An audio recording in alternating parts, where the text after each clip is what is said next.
আরজিকর কাণ্ডের প্রতিবাদে বুধবার রাজ্য জুড়ে হাসপাতালগুলিতে বহির্বিভাগ বন্ধ রাখার সিদ্ধান্ত নেওয়া হয়েছিল চিকিৎসক সংগঠনের তরফে। একাধিক হাসপাতালে বহির্বিভাগ বন্ধ থাকলেও অস্থায়ী বহির্বিভাগ চালু করে চিকিৎসা পরিষেবা দেওয়ার চেষ্টা করা হয়েছে। বহির্বিভাগ বন্ধ থাকার জন্য সমস্যায় পড়তে হয়েছে রোগী ও তার পরিবার পরিজনদের। জয়েন্ট প্ল্যাটফর্ম অফ ডক্টরস সংগঠনের তরফে এই কর্মবিরতির ডাক দেওয়া হয়েছে।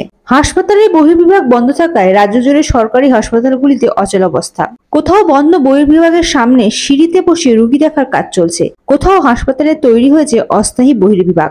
দিনভর সমস্যায় পড়তে হচ্ছে রোগী ও তার পরিজনদের। তবে পরিষেবা সচল রাখতে বেশিরভাগ জায়গাতেই সামাল দিলেন সিনিয়র চিকিৎসকরা। আরজিকর কাণ্ডের প্রতিবাদে রাজ্যের সব হাসপাতালে বহির্বিভাগে পরিষেবা বন্ধের ডাক দিয়েছে চিকিৎসক সংগঠন। বুধবার গোটা রাজ্যে সবকটি সরকারি ও বেসরকারি হাসপাতালে ওপিডি পরিষেবা বন্ধের ডাক দেওয়া হয় রাজ্যের জয়েন্ট প্ল্যাটফর্ম অফ ডক্টরস সংগঠনের তরফে। হাসপাতালে জরুরি নয় এমন সব পরিষেবাও বন্ধ রাখার ঘোষণা করা হয়েছে। মহিলা চিকিৎসক মৃত্যুর প্রতিবাদে কর্মবিরতি শুরু করেছিলেন আরজিকর হাসপাতালের জুনিয়র ডাক্তাররা। সেই আন্দোলনের আজ গোটা রাজ্য ছড়িয়ে পড়তে সময় লাগেনি। সমস্ত সরকারি হাসপাতালে ধাপে ধাপে শুরু হয় কর্মবিরতি। এর মাঝেই মঙ্গলবার সমস্ত হাসপাতালে বহির্বিভাগ বন্ধ রাখার সিদ্ধান্ত নেয় চিকিৎসক সংগঠন।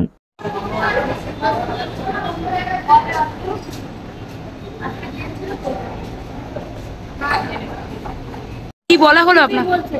আজকে কি আপনি কি আউটডোরে দেখাতে এসেছেন? আমার আজকে রিপোর্টের ডেট আজকে বলা হয়েছে, রিপোর্টটা একটু দেখান। উনি বলছে কি আপনাকে বাড়ি থেকে দিয়ে আসবো কিরম মিটার। কি বলছে আপনাকে? বলছে কি আপনাকে কি বাড়ি থেকে দিয়ে আসবো। কে বলছে বলেন? আমি হাসপাতাল করতে। কোথা থেকে এসেছেন? আমি সেই নারায়ণপুর স্টেশন করলাম।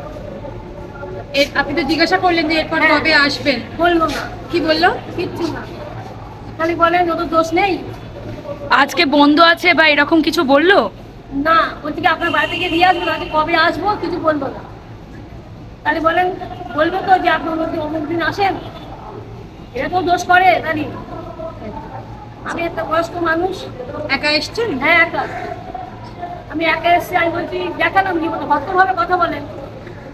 তাহলে এরপর তো বাড়ি ফিরে যাবেন? হ্যাঁ, কিছু তো করার নেই। না কি বলবো বলেন? আপনার নামটা একটু বলবেন? আমার নাম অনিমা মন্ডল। কি বলছে? না, যেদিন আমি এখানে যেদিন ঝামেলা হয় সেদিন এখানে আমি এসেছিলাম, তারপর আমাকে দেয়নি। তারপরে বললো কি তুমি যেদিন বুধবার দিন দেখাতে আসবে সেদিন তুমি নিয়ে দিয়ে দেবো। এখন আজকে বুধবার দিন এসেছি, তারপর আমি দেখছি দোকান এই 11টা বন্ধ আছে। কি বলা হলো আপনাকে? কি বলা হলো? না, বলা হলো কি এদিকে ঝামেলা চলছে, এখন দিতে পারবো না, তো তুমি বুধবার দিন এসো। কোথা থেকে আসছেন? আমি এসেছি কেষ্টবুদ্ধি। এখন বাড়ি ফিরে যাচ্ছেন তাহলে? হ্যাঁ, বাড়ি চলে যাবো। কার রিপোর্ট? হ্যাঁ, কার রিপোর্টটা? কার রিপোর্টটা? আমার। Bureau report, ND Bangla news. সবার আগে সব খবর, সঠিক খবর পেতে ফেসবুক পেজটি ফলো করে এবং ইউটিউব চ্যানেলটি সাবস্ক্রাইব করে রাখুন আর শেয়ার করতে ভুলবেন না।